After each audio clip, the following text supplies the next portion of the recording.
तो संगत है। गुरु का रूप होती है संगत। कहा है कि गुरु की संगत की सेवा, गुरु की सेवा।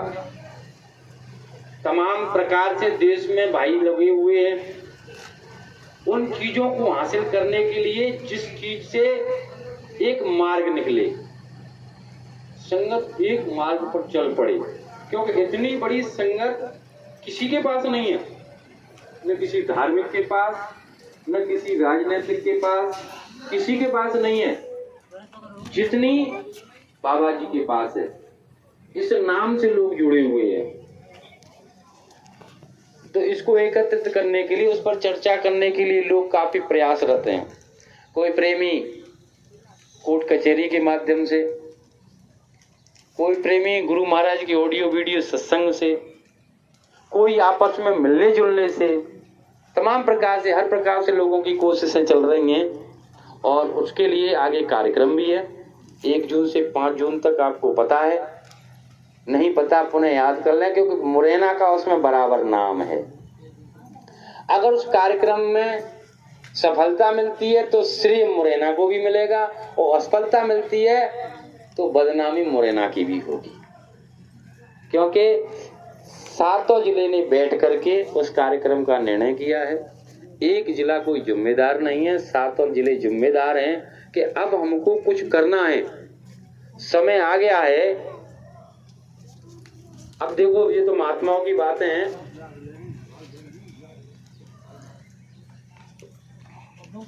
नहीं, ये महात्माओं की बातें हैं, संतों की। जैसे बात में बात, बात में बात, और जैसे केला के पात में पात, बात में पात।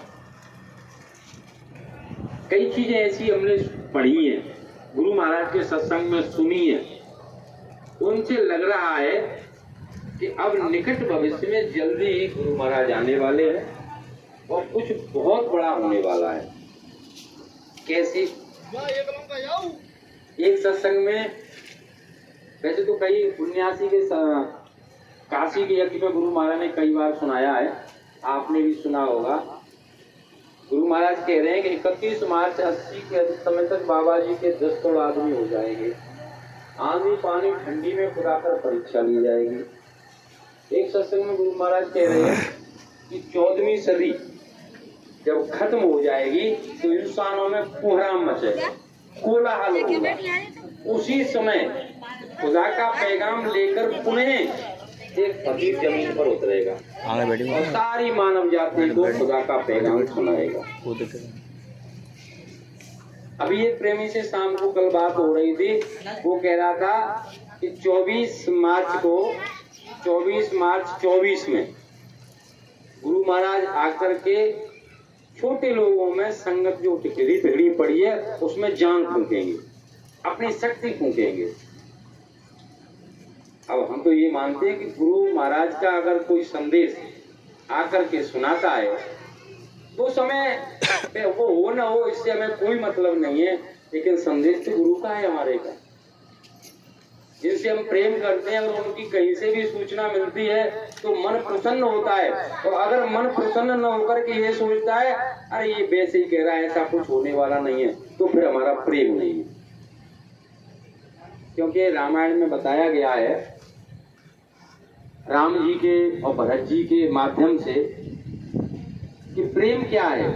प्रेमी की प्रसन्नता जिसमें है, अगर आप वो कार्य करते हैं, यही प्रेम। आपका प्रेमी, आपका प्रभु, आपका गुरु, आपका भगवान किस काम से प्रसन्न हो रहा है, अगर उस काम को आप करते हैं, ये सच्चा प्रेम है। अगर आप ये चाहते हैं कि मैं जो काम कर रहा हूं मेरे घर वाले लोग उसको सराहें, अच्छा कहें, ये प्रेम नहीं है, ये उन पर अधिकार जमाना हो गया अपना, कि नहीं साहब मैं कह रहा हूँ वो सही है, इसी को कहिए आप। अगर सच्चा प्रेम है तो आप उस कार्य को करिए, वो अपने आप कहेगा। क्योंकि कहा भी है कि तू करता वही है जो तू चाहता है। आदमी के ऊपर भगवान ने कहा इस बात को कि हे इंसान, तू वही करता है जो तू चाहता है, लेकिन मेरी सुन, तू कर वही जो मैं चाहता हूं। तू खुद चाहता है उसको मत कर, जो मैं चाह रहा हूं उसको कर। तो फिर क्या होगा, तू करता वही है जो तू चाहता है, लेकिन होता वही है जो मैं चाहता हूं। अब तू कर वही जो मैं चाहता हूं और फिर होगा वही जो तू चाहता है। तेरे मन की बात तो पूरी जब होगी जब पहले मैं चाह रहा हूं उसको कर डाल, और फिर जो तू कहेगा वो होगा। लेकिन स्थिति हमारी उल्टी है। हम उनकी बात को नहीं, हम कहते हैं कि हम जो कर रहे हैं वो सही है, वही लोग माने और भगवान भी इसी को माने। लेकिन भगवान प्रभु कहते हैं कि भाई जब तक तू उस काम को नहीं करेगा जिसको मैं चाह रहा हूं, तब तक तेरा चाहा नहीं हो सकता। तू करता वही है जो तू चाहता है और होता वही है जो मैं चाहता हूं। तू कर वही जो मैं चाहता हूं, फिर होगा वही जो तू चाहता है। गली गली में घूम करके हम जो संदेश दे रहे हैं वो सत्य होगा, लेकिन हमको वो कार्य करना पड़ेगा जो ये चाह रहे हैं। ये क्या चाह रहे हैं? सबसे पहला आदेश क्या है सबके लिए? सुमिरन, ध्यान, भजन। सर्वप्रथम शाकाहारी रहना है। बाबा जी का कहना है परहेज के साथ शाकाहारी रह करके अगर भजन करोगे तो फिर आगे वही होगा जो हम लोग चाहें। परहेज है, जैसे बीमारी हो जाती है डॉक्टर के पास जाते हैं, डॉक्टर दवा देता है, परहेज बताता है कैसा, अब ये परहेज है, आपको उड़द की दाल नहीं खानी है, चावल नहीं खाने हैं, खटाई नहीं खानी है, और सुबह दोपहर शाम 3 समय दवा खानी है। अब हम परहेज करें नहीं और दवा खाएं नहीं तो कैसे ठीक होंगे? दवा अलमारी में रखी है और उन्होंने किया कि उड़द की दाल मत खाना, सुबह शाम दोनों समय खा रहे हैं, तो बीमारी बढ़ेगी, सही नहीं है। इसीलिए परहेज बताया है महात्माओं ने, शाकाहारी रहना। गुरु महाराज का ऐलान देश और दुनिया के लिए कि आपको शाकाहारी रहना है, अंडा मांस मछली नहीं खाना है, शराब नहीं पीनी है। अब बहुत सारे प्रेमी कहते थे हम तो नहीं पीते खाते हैं, बहुत अच्छी बात है, लेकिन शराब पीने वालों का साथ करते हैं। जिस बर्तन में शराब पीने वाला पी जाता है, मांस खाने वाला बर्तन में भोजन कर जाता है, उसी को उपयोग में ले रहे हैं, तो आप बराबर के शाकाहारी नहीं है, मांसाहारी हैं आप। नारी की झाई परत अंधे हो तो भोजन। कहते हैं किसी माता के देवी के पेट में बच्चा हो और उसकी छाया काले सरप पर पड़ जाए तो वो अंधा हो जाता है। उसने उसको छुआ नहीं है, कोई मंत्र नहीं पढ़ा है, कोई टोना टोटका नहीं किया है, केवल छाया से। मांसाहारी व्यक्ति ने तो मुंह लगाकर गिलास में पानी पिया है, उस थाली में भोजन किया है और उसी में हम किए हैं, तो उसका दोष बराबर लगेगा। इसीलिए हम शाकाहारी नहीं है। एक आदमी एक गांव में गया, रोज भजन करता था भगवान का। गांव में पहुंचा, गांव में कहने लगा कि भैया आज मैं उसके यहाँ रुकूंगा जो अपनी मेहनत का खाता है। तो लोग कहने लगे कि हमारे गांव में भाई ऐसे कैसे कहा जाए, ईमानदारी मेहनत, ये तो गृहस्थी में गड़बड़ तो होती रहती है। कोई पूछता है भैया कहाँ जा रहे हो, कहीं नहीं जा रहा, बताइए जा रहा है और कहीं नहीं, और झूठ बोल रहा है, कहीं नहीं जा रहा। हर समय गड़बड़ होती रहती है गृहस्थी में। क्या कर रहे हो? कुछ नहीं। अब बैठा तो है, कम से कम ये तो कह सकता है कि भैया बैठा हूँ। स्वभाव में बन चुका है। कहाँ जा रहे हो सर? बाजार में तेल पिराने के लिए जा रहे हैं, सरसों लेकर जा रहा है और कहता है तेल। कहाँ जा रहे हो? आटा पिसाने। जब आटा ही है तो पिसाने किसी ले जा रहे हो? सही है, गेहूं ले जाओ। कोई नहीं कहता गेहूं पिसाने ले जा रहा हूँ। ये स्वभाव में, सबकी बात बन रही, स्वभाव में बन चुकी है। हम कोई कार्य कर रहे हैं, क्या कर रहे हैं? अरे कुछ नहीं कर रहे और कर रहे हैं। तो ऐसी गृहस्थी में रह करके सबके ऊपर पर्दे आते रहते हैं। अब आदमी सोचने लगे कि ऐसा कौन है जो मेहनत और ईमानदारी से सत्य पर चल करके अपना जीवन यापन कर रहा है, उसके यहाँ रुकेगा ये आदमी। तो कहने लगे कि बुढ़िया है, बूढ़ी डोकरी, और बुढ़िया दादी क्या करती है, सूत काटती है और उसको बेच करके जो आय होती है उसकी अपना पेट भरती है। वो ईमानदार लग रही है, उसके यहाँ कराते, पहुंचा दिया उसके घर। उस आदमी ने कहा कि दादी और कोई काम नहीं? कि बेटा कोई काम नहीं। ये सूत काटती हूँ और जो कोई दे जाता है उसी से अपना पालन पोषण पेट भर जाता है। उसने सोचा कि ये सही है, यहाँ पर रुक गया, भोजन किया। अब शाम को भजन पर बैठा, अब मन नहीं लगे, मन में विचार आए उल्टे पुल्टे। वो सोचने लगा, दिन भर का चिंतन किया कि मैं किससे मिला, कहाँ गया, यहाँ गया, वहां गया, कहीं मैंने कोई गड़बड़ नहीं की, सिर्फ इस दादी के घर भोजन किया है और इसका भोजन पवित्र है, लेकिन मन चंचल क्यों हो रहा है, भजन में क्यों नहीं लग रहा है। रात्रि को उसने दादी को जगाया कि दादी हाँ कि ये बता, सच में तूने भोजन कहाँ से बनाया था। कि बेटा मेरे पास था उसी बनाया है, और जेब में कमाती हूँ उसी में से बनाती हूँ, और रात्रि में तेरे घर में अंधेरा है तो तू अभी आवाज चल रही थी तेरे घर में सूत काटने की, तो कहाँ काट रही थी कि उस बैठ करके इस रोशनदान से जो प्रकाश आ रहा है बगल वाले मकान से, उस उजाले में बैठ करके मैं सूत काट रही। तो ये मकान किसका है जिसके उजाले घर में से उजाला आ रहा है कि ये एक वेश्या का घर है। कि तभी तो मेरा मन खराब है। खराब पैसा जिससे उसके घर में ये दीपक जल रहा है, रोशनी हो रही है, वो रोशनी तेरे से सूत पर पड़ रही है। कर्मों का बड़ा गहन विषय है, कृष्ण भगवान ने कहा है कर्मों की बड़ी गहन गति है। तो दादी इसीलिए तेरा पैसा भी पवित्र नहीं है, मेरा मन चंचल हो गया। ठीक उसी प्रकार से हमारे घर में अगर कोई आदमी गलत खान पान वाला आता है, जिन बर्तनों में भोजन करता है, हम शादी विवाह में जाते हैं तो घर में प्लेट का प्रयोग करते हैं, तो हम लोग शाकाहारी नहीं है, हमारा परहेज ठीक नहीं। और जब परहेज ठीक नहीं है तो बीमारी नहीं जाएगी। परहेज प्रथम श्रेणी, बीमारी दूर होगा। तो ये परहेज हम गली में सुना रहे हैं, सबसे पहले हमको खुद पर लागू करना है। क्योंकि अगर प्रभु को प्रसन्न करना है तो संसार को रूठेगा, क्योंकि जगत में और भगत में कभी नहीं बनती। संसार रूठेगा, और अगर संसार को मनाने में लग गए तो प्रभु कभी नहीं मनेगा, वो रूठ जाएगा। इसीलिए अब हमें निर्णय करना है कि संसार मनाना है कि प्रभु को मनाना है। प्रभु को मनाना है तो संसार की चिंता नहीं, क्योंकि संसार तो ये ऐसा है कि आज तुम खटिया पे बैठे हो, सुबह से कोई काम नहीं किया, एक दिन लोग देखेंगे, 2 दिन देखेंगे, और तीसरे दिन कहने लगेंगे अरे बड़ा निठल्ला है सब, सुबह से शाम तक बैठा रहता है, एक पैसे का काम नहीं करता।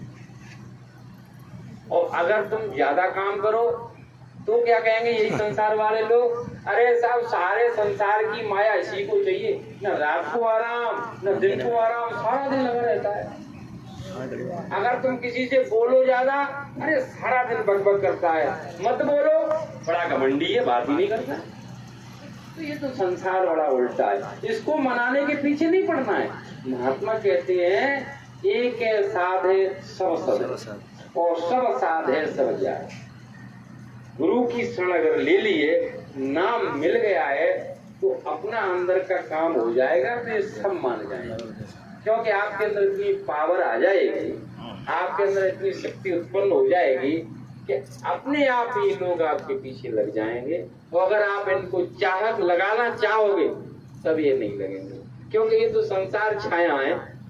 छाया को जितना पकड़ोगे उतनी दूर भागती जाएगी, और छाया से मुंह फेर लिया आप चलिए तो छाया आपके पीछे पीछे चलेगी। यही संसार है। कोई काम आप करोगे, कोई काम अगर आप करोगे तो ये लोग पहले बुराई करेंगे, आगे फिर भी नहीं मानेंगे तो फिर आपकी टांग खींचेंगे, आगे रूड़ा लगाएंगे, और आप फिर भी नहीं रुकेंगे, सत्य मार्ग पर चल रहे हैं, तो फिर ये लोग आपके पीछे लग जाएंगे। ये नियम है संसार का। और इससे भी एक विचित्र नियम ये है संसार का कि जिंदा आदमी जब होता है और कुछ करना चाहता है तो उसे लोग नीचे गिराना चाहते हैं, ये आगे नहीं बढ़ जाएगा। और जब आदमी मर जाता है तो फिर उसे ऊपर उठाते हैं, अरे उठाओ उठाओ उठाओ इसको, और ऊपर उठना चाह रहा है जिंदे में, तब कहते हैं गिराओ गिराओ। अरे ये पैसे वाला हो जाएगा, बढ़ जाएगा आगे। उल्टी रीत है संसार की। इसीलिए जिनको पता नहीं है उनकी कोई बात नहीं, लेकिन जिनको पता है कि आगे क्या होने वाला है उनको ये कार्य करना चाहिए। बाबा जी ने कहा है कि आगे निकट भविष्य में संसार में बहुत गड़बड़ होने वाली है। सारी दुनिया बारूद के ढेर पर बैठी हुई है, चिंगारी लग जाएगी, सारी दुनिया धू करके जल जाएगी। उसको बचाने के लिए महात्मा प्रयासरत रहते हैं, कोशिश करते हैं। उन्होंने हम लोगों को, इतने लोगों को भी पढ़ाया है, और वो समय आ गया है तो हमें भी प्रयास करना चाहिए। हमारे गुरु महाराज ने 60 साल तक पूरे देश में इतना प्रयास किया, क्या हम अपने जिले में, अपने गांव में प्रयास नहीं कर सकते? करना चाहिए। अगर प्रयास नहीं करेंगे, घर बैठे रहेंगे, तब भी ये शरीर एक दिन जाएगा, और प्रयास करते रहेंगे तब भी जाएगा। लेकिन प्रयास करते करते चला जाए तो कम से कम ये तो होगा कुछ तो किया। एक आदमी खाट पर बैठा भजन कर रहा था, एक निकल करके गया, क्या कर रहा है भैया? कि भजन कर रहा हूँ। अरे घाट पर बैठ कर भजन होता होगा, तू घाट पर बैठ करके भजन करता है, ऐसे भजन नहीं होता घाट पर। तो कि भैया तू कहाँ करता है? कि मैं तो कहीं नहीं करता। तो तुमसे तो अच्छा हो, कम से कम घाट पे तो कर रहा हूँ मैं बैठ करके, तू तो कहीं नहीं करता। सही है, तो जो कुछ नहीं करना है उससे कुछ किया जाए वो ज्यादा बेहतर है। 80 वाली बात है। ऐसा लगता है गुरु माँ एक पत्रिका और मिली अभी मेरी मोबाइल में पड़ी है, शायद ग्रुप पे भी डाली गई है, जो लोग जुड़े होंगे उन्होंने देखा होगा कि 31 मार्च 80 जिस दिन खत्म होगा उस दिन मैं बताऊंगा कि 29 दिसंबर 77 को साबरमती नदी में मैंने क्या कहा था। अब जब होंगे तभी तो बताएंगे।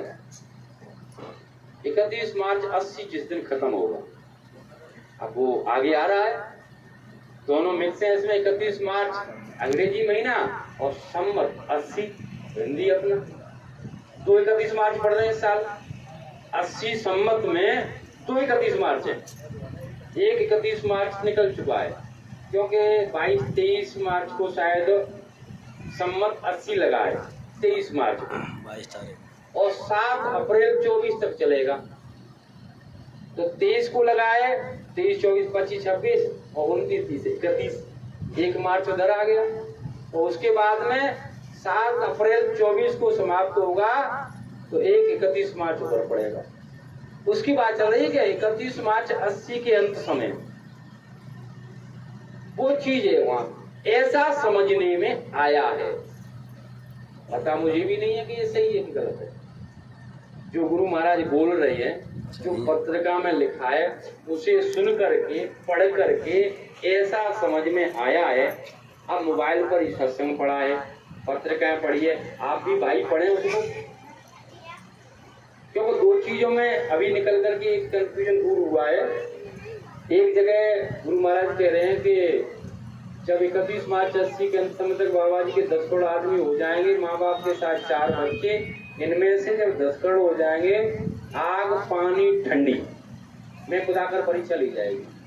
आग लिखा हुआ है पत्रिका में, आग लिखा हुआ है, हम भी समझ रहे थे, लेकिन आग नहीं है साहब, आंधी है। सुने उसको बार बार गुरु महाराज सत्संग को, बार बार ध्यान से सुनेंगे तो स्पष्ट हो जाएगा कि आग नहीं बोल रहे हैं गुरु महाराज, आंधी बोल रहे हैं। इतने दिन के बाद हमें भी समझ में बात आई। अभी एक चीज और समझ में आई थी, गुरु महाराज कह रहे हैं, काशी के यज्ञ की बात है कि जब मैं आपको तीसरी जगह ले जाऊंगा, एक तो अयोध्या में, एक अहमदाबाद में, एक काशी में, जब मैं आपको तीसरी जगह ले जाऊंगा, एक जोर और लगाना है आपको, धुआंधार। धुआंधार कहते हैं गुरु महाराज, धुआंधार। इससे समझ में ये आया कि यज्ञ तो हुए 3, और गुरु महाराज कह रहे हैं मैं आपको जब तीसरी जगह ले जाऊंगा। अब यज्ञ की कहते तो चौथी यज्ञ में ले जाऊंगा, लेकिन वो जगह बोल रहे हैं कि मैं आपको तीसरी जगह ले जाऊंगा। इसका मतलब यूपी में और गुजरात में चौथा यज्ञ नहीं होगा। तीसरी जगह ले जाऊंगा, अर्थात देश में कहीं भी हो सकता है, लेकिन इन 2 प्रांतों में नहीं होगा। गुरु महाराज के वचन है कि जब मैं आपको आगे तीसरी जगह ले जाऊंगा। उत्तर प्रदेश में 2 यज्ञ हो चुके हैं, गुजरात में 1 हो चुका है, अब कह रहे कि तीसरी जगह ले जाऊंगा। कई लोग यूपी में 4थे यज्ञ की तैयारी कर रहे हैं, तो गुरु वचन से विपरीत सुनाएगा। एक सुना गुरु महाराज कह रहे हैं कि 14वीं सदी जब खत्म होगी तो एक फकीर आसमान से जमीन पर उतरेगा, ऐसा सुना है। देखो उसमें एक चीज और गौर से सुनिए, गुरु महाराज कह रहे हैं कि जब 14वीं सदी समाप्त होगी, इंसानों में कोहराम मचेगा, तो खुदा का पैगाम लेकर पुनः एक फकीर जमीन पर उतरेगा। पुनः शब्द का प्रयोग हुआ है उसमें। अब इससे देखो कितनी बात आ रही है। इसका मतलब है एक बार इस समय सामने है, सामने से ओझल होंगे और पुनः सामने आएंगे, पुनः जमीन पर उतरेगा दोबारा से। फिर वो उम्र भी बताते हैं उसमें कि 2 वर्ष का 4 वर्ष का हो तो हुआ नहीं, कब पढ़ाई करेगा, कब भक्ति करेगा, इसका मतलब परिपक्व होगा, पूर्ण उसी रूप में उतरेगा, तभी तो दुनिया चमत्कार करेगी। तो वो सारी चीजें मिल रही हैं। तो ऐसा लग रहा है कि हमारे पास भी अब कम समय है, तो हमें कुछ करना चाहिए। भाई जब घर के मुखिया बाहर चले जाएं, तो जब तक सोते रहे। अब समय लगा के हमारे पिताजी स्कूल गए हैं और 4 बजे स्कूल से आते हैं, तो दिन भर बच्चे खूब शोर मचाते हैं, और जैसे ही 3:45 समय हुआ, अब आने वाले हैं, पढ़ाई वाला पढ़ाई में लग जाएगा, काम वाला काम में लग जाएगा। सोचेंगे कि अब आने वाले हैं, तो उनके सामने तो कम से कम ये दिखावा तो कर ले कि हम कुछ कर रहे हैं। नहीं, सारा दिन तो उधम किया, पूरे दिन पढ़ाई नहीं की, खेलते कूदते रहे।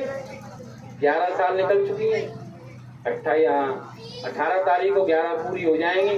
कितना हमने कमाया है, कितनी तैयारी कर ली है, वो तो हम सब जानते हैं। कई लोगों को हमने देखा है,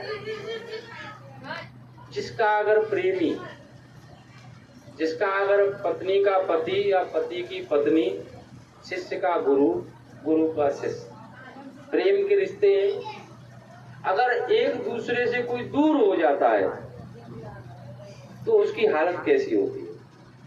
जिससे हम प्रेम करते हैं, अगर वो हमसे दूर हो जाए तो फिर हमारी हालत कैसी होगी। कैसा खाना रहेगा, कैसा सोना रहेगा, कैसा व्यवहार रहेगा हमारा, संसार से कैसा मिलना रहेगा। अगर प्रेम करते हैं तो संसार के लोग कहेंगे कि पता नहीं, पहले तो बहुत अच्छा था, अब ठीक नहीं रहता है, क्योंकि प्रेम में धुन रहेगी, हमारी याद रहेगी हर समय। और अगर प्रेम नहीं है तो शरीर का वजन भी 10-5 किलो बढ़ जाएगा। देखो प्रेम नहीं है तो वो दुनिया मस्त है, अपना खा पी रहा है, उसे कोई चिंता नहीं है।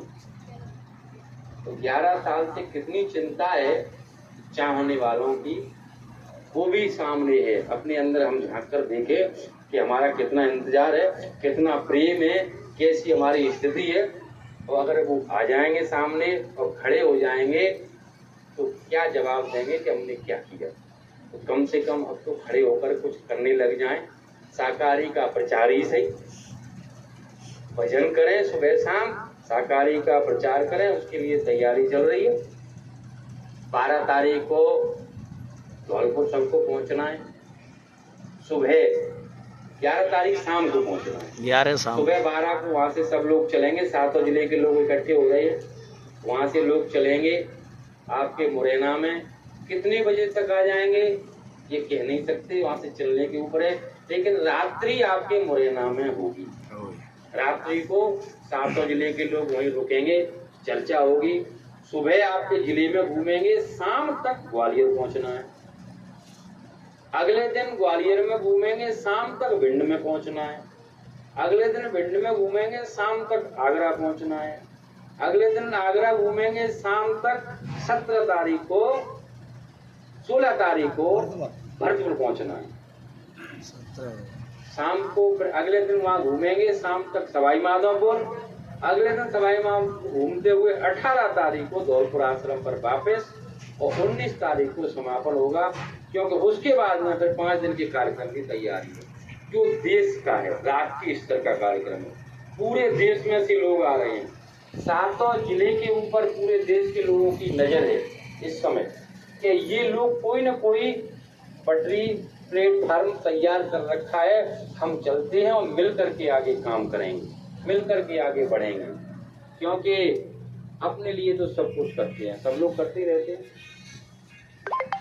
जब विश्वामित्र जी यज्ञ कर रहे थे तो सुबाल और मारीच ने आकर के यज्ञ बिगाड़ दी, यज्ञ विध्वंस कर दी।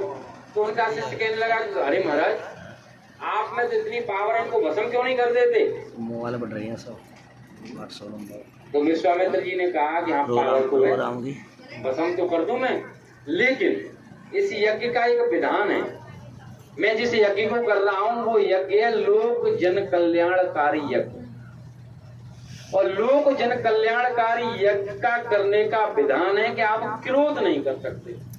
अगर आपके अंदर क्रोध आ गया तो यज्ञ आपका फेल हो गया, आपको वांछित फल नहीं मिलेगा। तो उन्होंने कहा कि फिर तो राम जी को लेने के लिए गए, लोक हित के लिए यज्ञ कर रहे थे। वो शक्ति होते हुए भी राक्षसों को उन्होंने भस्म नहीं किया। और गुरु महाराज ने हम सबको भी यही सिखाया है कि अपने लिए तो करना है, लेकिन देश और समाज के लिए भी हमको करना है। सहकारी का प्रचार कर रहे हैं, हम देश समाज के सुधार के लिए कर रहे हैं, भजन कर रहे हैं, स्वयं के कल्याण के लिए कर रहे हैं। तो उधर करेंगे इधर भी मिलेगा। इसीलिए आप सभी से प्रार्थना है कि थोड़ा सा भजन का समय बढ़ाएं, क्योंकि पता नहीं है शरीर कब खाली हो जाएगा और धड़ाम से गिर जाएगा और मौत हो जाएगी। और जिनको अपना अपना कहते हैं, ये मेरा बेटा, ये मेरा भाई, वही आएंगे और कहते हैं कि जल्दी वही करते हैं, घर उठाओ उठाओ, सब घर के बच्चे रो रहे हैं। बेटा की, बेटी की, पति की, पत्नी की, माता पिता की, सबकी अपनी अपनी करनी अपने साथ है, अपनी अपनी करनी के अनुसार चलते हैं। लेकिन जिस बेटे को कहते हैं ये मेरा बेटा है, उसके बारे में कहा जाता है कि जन्म लेते ही भामिन छीनी और ज्वान भये पे भोन और वृद्ध भये सब संपत्ति छीनी, जाते दुश्मन कौन। कहते हैं कि जन्म लेते ही भामिन छीनी, जन्म के समय पत्नी को छीन लेता है बेटा, क्योंकि अब पति की याद नहीं आती पत्नी को। बेटे को उसे नहलाना है, धुलाना है, दूध पिलाना है, उसके काम में लग जाती है। पहले जब बच्चा नहीं होता है तब तक पति पत्नी के रिश्ते में अलग मिठास होती है, अलग बात होती है। तो कोई काम कर रही है, उन्होंने आवाज लगाई, थोड़ा काम पहुंच गई।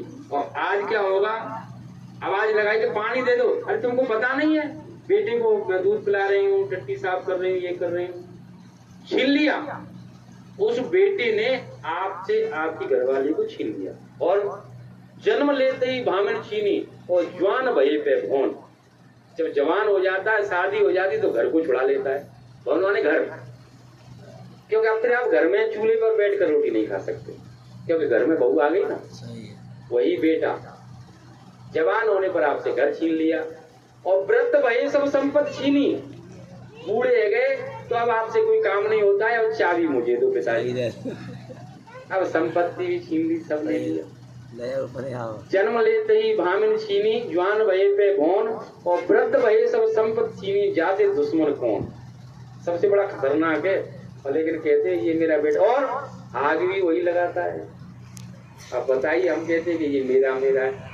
संसार में कोई किसी का नहीं है, अपना अपना फर्ज अदा कर रही है। वो अपना कर रहा है, हम अपना कर रहे हैं। इसीलिए महात्मा कहते हैं कि अपना काम कर लो, भगवान का थोड़ा सा भजन कर लो जब तक समय है, नहीं तो ये शरीर गिर जाएगा और कोई काम नहीं आएगा। जय